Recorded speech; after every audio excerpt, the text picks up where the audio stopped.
folks, and welcome to the show. I'm Dave. That guy down there is Scott. We are going to review Walt Disney's version of Mary Poppins, 1964, starring Julie Andrews, Dick Van Dyke, David Tomlinson, who was also in Bedknobs and Broomsticks, and a few other. I know he showed up in a few other the Disney movies. Glynis Johns was Mrs. Banks. Hermione Badley, who is actually a character actress, was really good, played Ellen, the maid, the first maid that was leaving. No. She played the maid that was running around the house. Yeah. Rita Shaw was the cook, Mrs. Brill. Karen Dotrice was Jane Banks. Matthew Garber was Michael Banks. Elsa Lanchester What a surprise. Yeah. Was Katie Nana.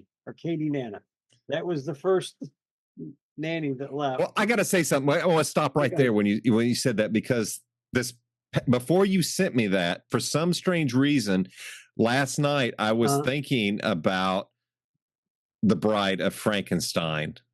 Really? And how, and I'll tell you why when we get there. But I never made the Elsa Lanchester connection. I didn't recognize her. And it's like, are you kidding me? I'm thinking about The Bride for another reason, which I'll get to. Okay. Great. Here's another one. Arthur Treacher was the constable. Now, Arthur Treacher was an actor back in the day.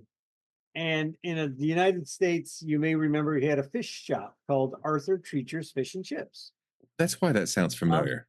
And Reginald Owen. I thought for sure you would get Reginald Owen when I Dude, told you I don't recognize Admiral Boone. anybody. Yes. And Reginald Owen was Scrooge in the original 1932. I think it's 32 or 34. I think it's 32. 32 version of one of the first ones we reviewed, or one of the yeah. Yes. Ed Wynn was the Uncle Albert. Jane Darwell was the Bird Woman, another character actress back in the day, big time in her own right. Arthur Mallet was Mr. Dawes Jr. Now he's another character. They had so many character actors in this movie that I was recognizing some and not recognizing others. Arthur Mallet probably got more famous or more popular as a character actor later on in his life. If you see him, if you go to IMDb and you pull up his image, a lot of folks our age will definitely recognize him. I'm just looking around to see if there's anybody else that I can see in here. They talk about the chimney sweeps and stuff like that. This was directed by Robert Stevenson. Writers were Bill Walsh, excuse me. I'm very tired, folks. I've been working really hard this week, believe it or not. And Don DeGrady were the people who wrote the screenplay. Now, P.L. Travers wrote the books. There was another movie about Disney trying to get the rights from Travers for this movie. It's an entertaining movie. It's very good. She was a ball buster, and she wasn't letting anything go easy. But I've read the books. This is very different from the books. In the books, Mary Poppins is a little bit more stern, not less likable as far as I'm concerned, especially reading it as an adult. And you have somebody like Mary Poppins taking care of your kids. I would be like, I will pay you anything to say Mary Poppins, but she's much more, I think. It's been a while. It's been a few years since I read the books. I went off on a tangent a few years ago and read all the Mary Poppins books. And they're all very good. They really are great books to read, especially if you have kids or a grandkid or you just want to read a good story. She wrote a good story.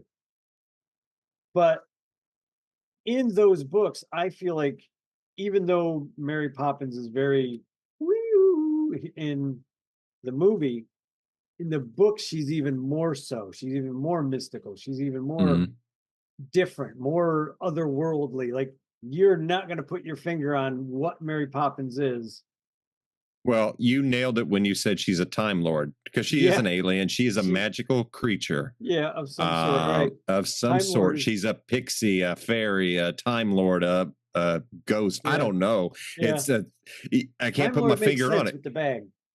The time, yeah, the bag is a TARDIS. Yes, Yes, exactly. very much so. And yeah, she. Yes, go on. I'm sorry. Just when you No, said no, that. I was just going to say like that if you get a chance to read the books, they are they hit some points in this movie, but they change them different. Hmm. They're different from the books. But there are some really good scenes that I remember reading in the book and going, "Oh, well, the book is a little different." I couldn't tell you what the big changes were, but I just remember thinking, "Oh, wow, that's cool. That's they put that in there. I didn't remember them putting that in there." And then there was another movie called Mary Poppins Returns.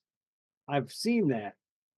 I really went into that movie thinking this is going to be garbage because this is Right. when Disney was going really woke and just destroying everything that Disney created.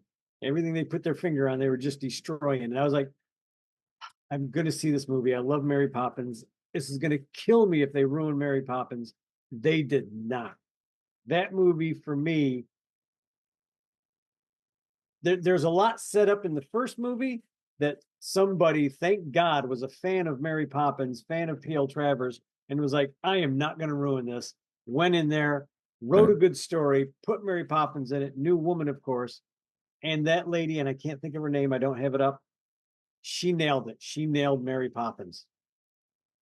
I didn't think anybody could get Mary Poppins down. I mean, it's not nearly as well as Julie Andrews. You just you just didn't think so. And Dick Van Dyke has two roles in this. Yes, he I, does. Yes, he I does. know I'm talking a lot, but this is stuff I No, have to please say when go. I'm thinking about it. He plays Bert, and he plays the old banker that winds up passing on later on, Dying, he laughs himself to dying death. because he Yes. finally laughed. But he plays that Message. old guy, and in the Mary Poppins Returns, he's playing the same old guy, although he's supposed to have died in this movie. Evidently, I may be missing something. Maybe he's supposed to be the son. I don't know. Probably the son or whatever. But Yeah. but he's in Mary Poppins Returns, and he does a dance in Mary Poppins Returns. This guy's Oh, like that's awesome. he's probably had to be 95, 94 Yeah. when he did Mary Poppins Returns. Easy. He had to be in his late 80s, early 90s. I mean, just he That's was awesome. old. He's dancing around. And I was just like, that is, and he looks the exact same to me. I was just like, holy crap. I'm sorry. I went on. No, Got you most of didn't. it off my chest. That's fine. You will trigger a memory. Go ahead. Oh, sure. Well, anyhow, let's talk about Mary Poppins. Folks, this is 1964, you said? Yes, 1964. 1964, Disney. They were cranking out the movies around this time frame, and this is a full-on musical full of song and dance. I had never seen this, and this is a good children's movie. Oh, yeah. And I'm going to tell you, when I started watching this, I was into it. I was in, this is really good. I mean, you can't look away from Julie Andrews and Dick Van Dyke. They are just so good. And I think Bert is another magical being. He's right there along. I think he knew her. He knew her. It is almost like he communicate with her. In the books, I think they explain it a little bit better, or they lead you to believe that they knew each other a long time ago, possibly had a romantic thing going on at one time in the book. It's hard to, like I said, it's hard for me to remember. But Bert is something more than what he appears, but I don't know if he's right quite magical or if he's just he's something. He's something. He's something. Knew she he's was something. Coming. That when he's like, oh, the wind's changed. He's like, oh, he knew it. There's something coming. And he knew who was coming. Yeah. Okay. So this is a movie, just the basic synopsis. Two kids who live with their dad is a banker. He's very strict and stern and wants everything just in place, just like it is at his work. So he needs to hire a nanny for the kids. Well, the kids all they want is their dad and their family, but yet they get saddled with these nannies. So they just go wild and everything. And he tries to, he puts out an ad to get a nanny. But the interesting thing is the kids came up with a great ad for the nanny. What they wanted was somebody for fun and games. And this is setting the tone, folks. You see the neglect coming from the father, whether intentional or not. And This the is mother. how, and the mother, she's wrapped up in her suffragette cause, which God bless her and everybody else, but they're forgetting the kids. And so the kids put forth this advertisement for somebody who's fun and won't scold and won't be mean and will and the father, being as mad as he's just a curmudgeon about it, rips up the note, throws it in the fireplace, which it drifts up and lands in Mary Poppins' hands. And this is the part in the movie that I went back and looked at. He's the one who requested the nanny for him. He's the one who is affected the most by Mary Poppins and has the biggest arc and biggest change. You see it coming. So anyway, my take on this movie, it's got some phenomenal dance numbers. That rooftop dance. That's my favorite. The stepping. Stepping time.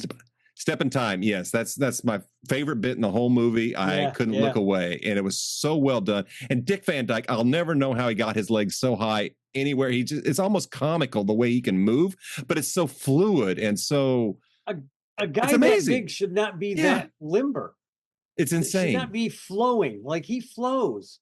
He's wonderful. Yeah. And that's just crazy. And so that's fun to watch those two and just to listen to Julie sing as well. This movie, to me, I started to wonder, is it ever going to end at the beginning?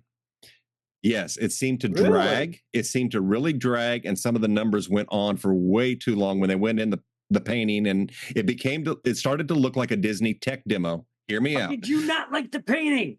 I did like the painting. It went on too long. I like all of it. It went on too long. This, I felt the whole movie could have used a very heavy edit to tighten it up. However, I know I shut it off last night. Really? And it's like, I'll watch the rest tomorrow. I'm tired. It's boring the shit out of me. And I get it. Here's what happened. This movie sticks the landing hard. This last act changed my entire look at this movie. So that's what I was saying. Hear me all the way through. So I was like, okay, I love this movie. I won't watch it again, but I love this movie. It's still too long. It's still too long. Years from now, you'll watch this movie again with a whole new appreciation. That's just my prediction. I love how it ended, and you're maybe right. And I was thinking, it's like, okay, I get it. If I grew up and I saw this as a kid, like the other Disney movies, I would have such a nostalgia attached to it that I would be overlooking this stuff as an adult. Coming in with the fast-paced movies and stuff that we watch now and things, it's like, I'm tired after working all day and everything. It's like, I had no idea this movie is over 2.5 hours long. It's like, oh my Jesus. But that last act is nice. It's tight. It's fast. It's like, it was really good. It has the great dance number on the rooftop, when all of that starts to come together. And that's great. I think I felt it really nailed the landing on this with the father's arc of realizing the importance of his kids and just Michael giving him that his tuppence there. And I never got, I know his story arc. I saw his story arc, but I never put that together like you did, that it was him calling for Mary Poppins. He wanted somebody to come watch the kids on the surface, but when he rips up the letter and he throws it in the thing, that's the kid's dream, but he also needs Mary Poppins too. And I never thought of that. Bert tells the kids that, and that's a hell of a moment. When he talks about their dad, how he needs their love, and they're like, well, they can't see it because he's so angry.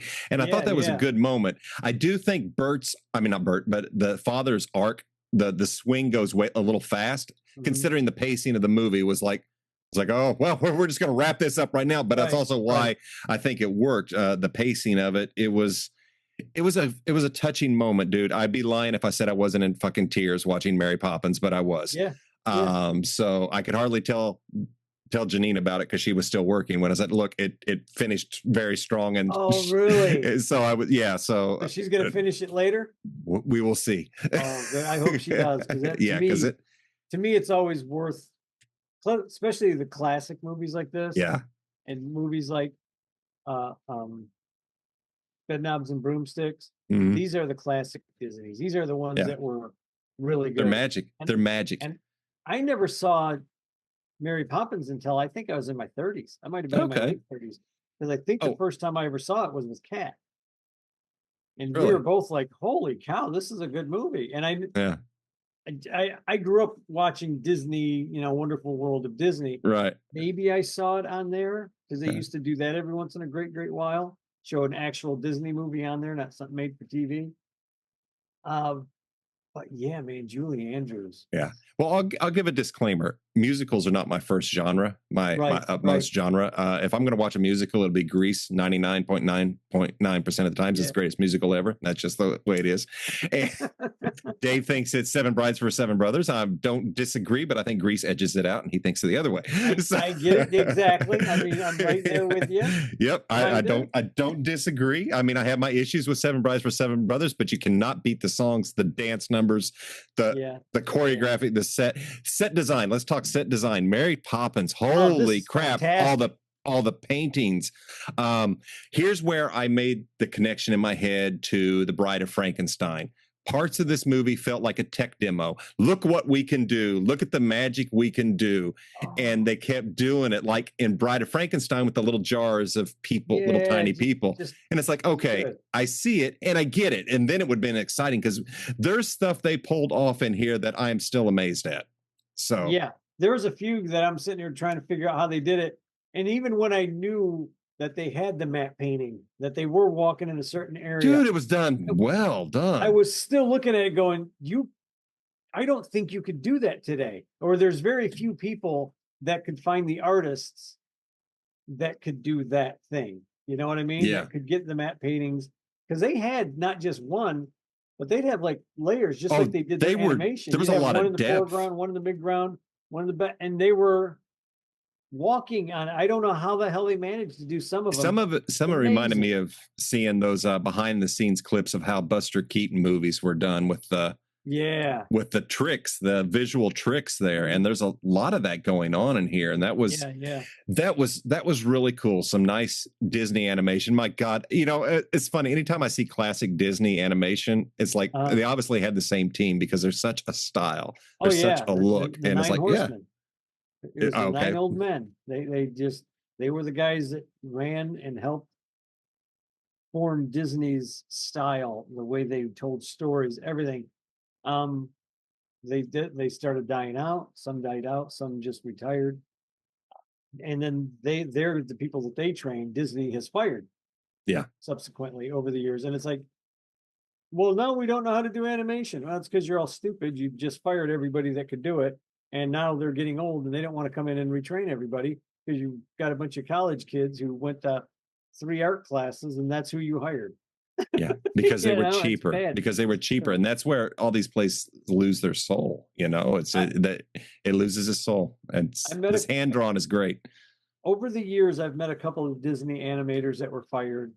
Oh, wow. Like shortly after that. And a couple of them were doing comic books, and I wish maybe they did. I don't know, but I wish they would have stayed with doing the comics because they were all very funny. Mm-hmm. They were very well written. And it was mostly the animators just doing the whole comic on their own. So they were writing it, drawing it, inking it. And if it was they already were doing that before, yeah. Yeah.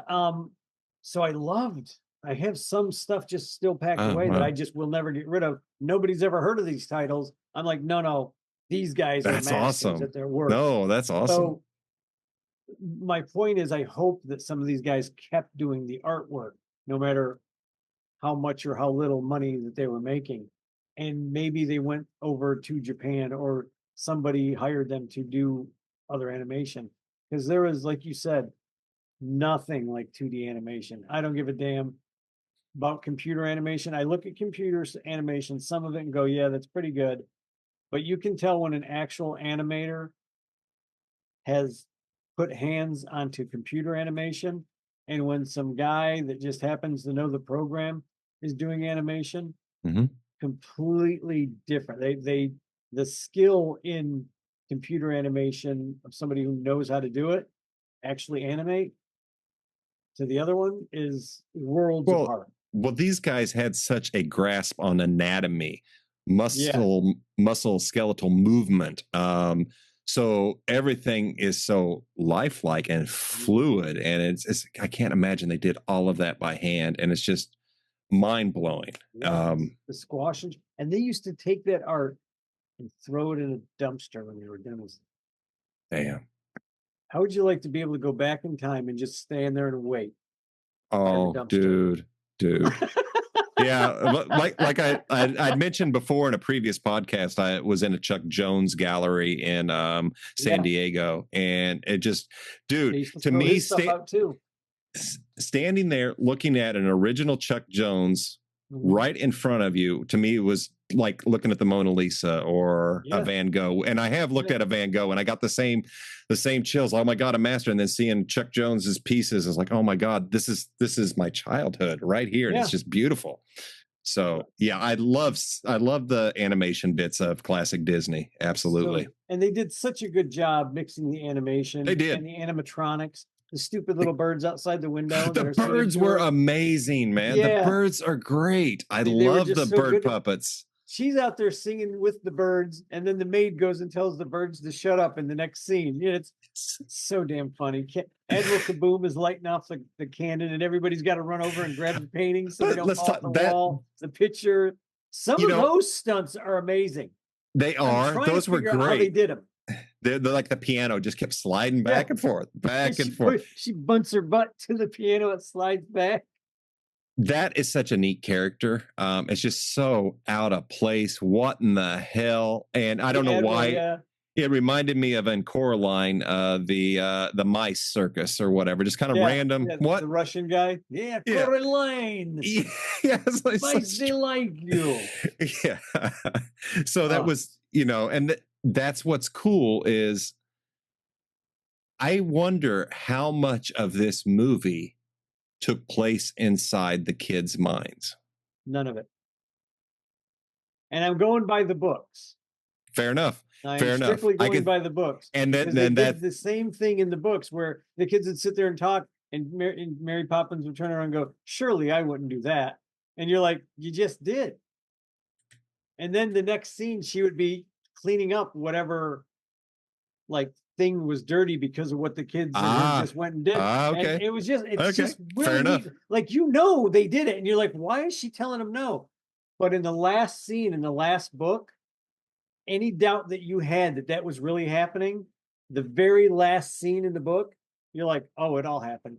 Okay. It all cool. fucking happened. And it's a great scene, and it's sad, and it's sweet. It's everything.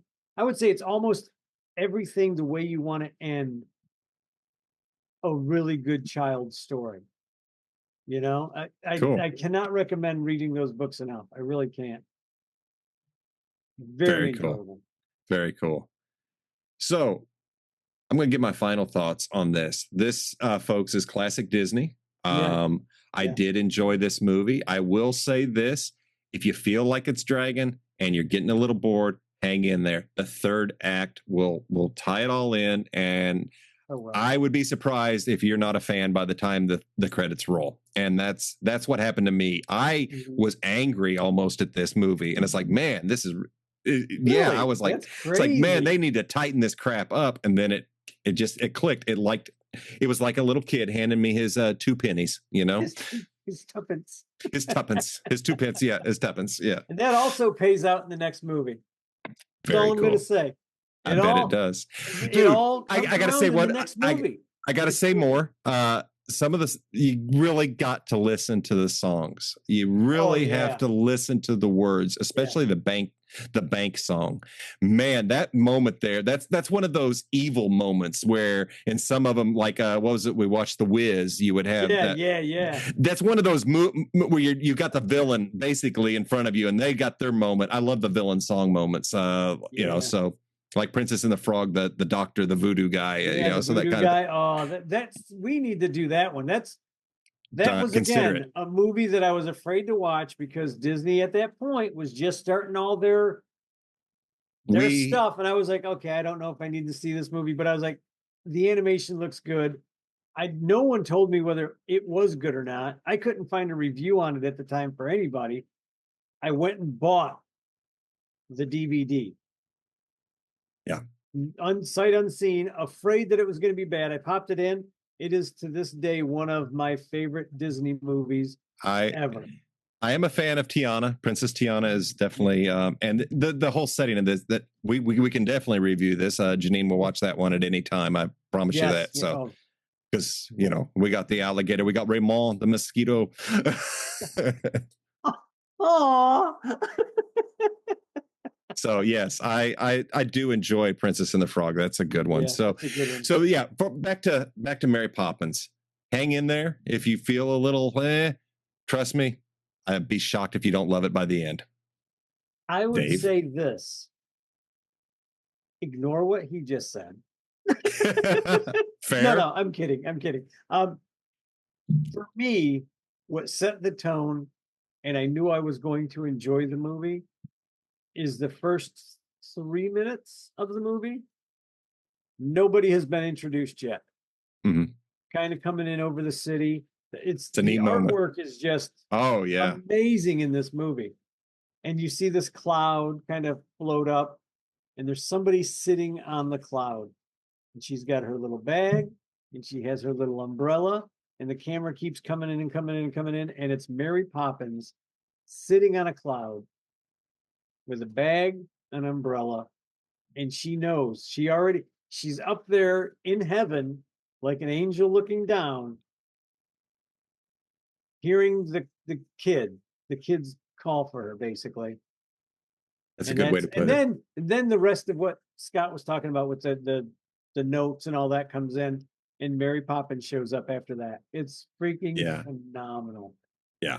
I love it. That for me sets the whole. So if there is anything slow, I didn't notice it, probably because I was so in love with the character of Mary Poppins, Dick Right. Van Dyke's character. I never remember his name. Bert, like Bert and Ernie, I guess. And you see the chemistry those two had. I don't know if they ever did another movie. If not,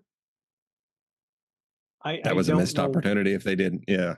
That was they were so good together. Sin of cinema if they never got together again in another movie.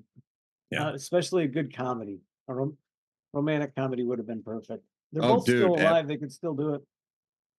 It would be very sweet. It would actually. Two older people falling in love at twilight years. Oh, that'd be sweet. I feel it to be a tearjerker. Oh no, you don't ever let them die in the movie. You just show them walking hand in hand down the park street. Going coffin shopping. Great. They could do that together. It was such a nice date. Nice. Yes. Black heart. You have a black heart. That's what I have a dark sense of humor. Yeah. I appreciate it. Not even gonna lie. That's oh yes. The art, if you are an artist, if you like just to look at art, the set designs, like you were saying, the matte paintings in this are amazing. The cityscape, when they're on the roof looking across, that when they walk across the smoke, is amazing. It's just you're seeing the top of the buildings in London at evening and the sun's going down, and it's gorgeous. That artwork is absolutely gorgeous. So I love this story. I love the movie. I love the actors, the actresses. Everything about this movie I fell in love with. And I'm glad Walt Disney got the rights to do this movie, even if P.L. Travers busted his balls the entire time and didn't understand supercalifragilisticexpialidocious. It's not in the book. You can't put that song in this movie. It's not in the book. I don't think really. it is anyway. She was busting chops over one of the songs. And she says, that's not in the book. And the songwriters, like, they're like two of the best songwriters in the world. They're like, no, this is a musical. Don't you get it? And she just didn't get it. She's like, no, it's not in the book. You can't have that. But it was funny. It's a good that sounds like an interesting story for sure. Yeah, it is. But man, I love this movie. I do recommend this movie. Like Scott said, if you do find it slow, if you do think, hey, Hang in there's there. something, I don't know, hang in there, because that payoff at the end, It that's the hit. payoff at the end, man. That's the It gut hit. punch that is just so Yeah. sweet and so satisfying. Yeah. Yeah. Yeah, Julie Andrews at her best. Dick Yeah. Van Dyke at his best. And I'm telling you, David Tomlinson always plays this kind of character. That's the dad. Always Mhm. plays this kind of character in most of the movies. And he always has some kind of arc that makes Oh, him a that's likable good. guy. It's funny. He always plays kind of a scoundrel or a Well, see, that was the good thing. You never hated the father. They could have no. easily made him super abusive and mean, and then that arc wouldn't have been. I don't think it'd been as satisfying. It would have been like No. bullshit. So, Exactly. this was a believable arc. It was well done, and it was He's busy. touching. He's just Yeah. working. He's trying to take care of his family the way He was thought trying to he was do supposed to. yeah, that's what he He was thought. Like his also- dad before him. They even made a point to say he Yeah. was just following. He was a man of his time. This is like the late 18th century, early 19th. Yeah, it's like probably late 1910 or 18th something like century, that. Yeah. So he was a man of his time. He was. That's what guys did. Men didn't stay at home with kids, play Mhm. catch, go to work. There was nothing like that. And then I read other stories where people are like, "No, dads were good dads back then," and it's like, wait a minute, what is it a class thing? I Probably. don't know. Probably. But this guy, yeah, he had a good story arc. The Yeah, he mom did. didn't have much of a story arc, but the dad did. They really didn't focus a lot on her, but it Just was enough to make her so damn funny. Yes, and I love the maid and the cook. Oh my God, their interactions, especially when they think the dad is dead. Have you dragged the river yet? Yeah. Oh, there's a and the nice cook is spot just down looking by. at her like, would you She's like, shut up? She mentioned there's this nice spot down by where people just like to go. Where everybody does it. Where everybody does it. The river. It was so dark and so out of place. It made me love her right then and there. It was like, so yes. funny. So Yes. damn cool. Something that I would say. Did you drag the river? Too soon? Yeah, I highly recommend it. Watch this movie. If they ever, God, I wish they would just start releasing these movies again. Stop with the remakes. Just re-release the movies. I would go see them. Yeah, I'd like to see this cleaned up a bit. Yeah. I watched this on DVD, so it looks like it's right from the 60s. It looks fine, but I would like to see a nice 4K restoration of it. Yeah. I put this in my 4K player, and it upscaled the hell out of it. It was the most bizarre looking thing I'd ever seen. It looked like it was filmed today on a camcorder or on your phone. It was so brilliant. It's like, that's too much for me. I got to like, no. So I went and put in the old 480p DVD, and it's nice and grainy and looks like a movie, and it's perfectly fine. Supposed to look. It looks the way it's supposed to look, and that's But like I said, I would like to see that cleaned up with a nice restoration. Yeah, not some blown to bits thing with don't George Lucas it with effects or anything. But yeah, no, they don't need any new effects. They don't. No, it works just fine. They work just fine. Yeah. So good movie. So there you have it, folks. Mary Poppins, 1964. Dave and I both recommend it. Definitely check it out. And if you're a fan of musicals and songs with lots of dance and music, well, here you go. You can't go wrong with this. Julie Andrews, Dick Van Dyke, phenomenal together. Just a pleasure to watch the two on screen. So, folks, if you like, absolutely, folks, if you like our show, hit the like, hit the share, hit the subscribe, and we will catch you next week.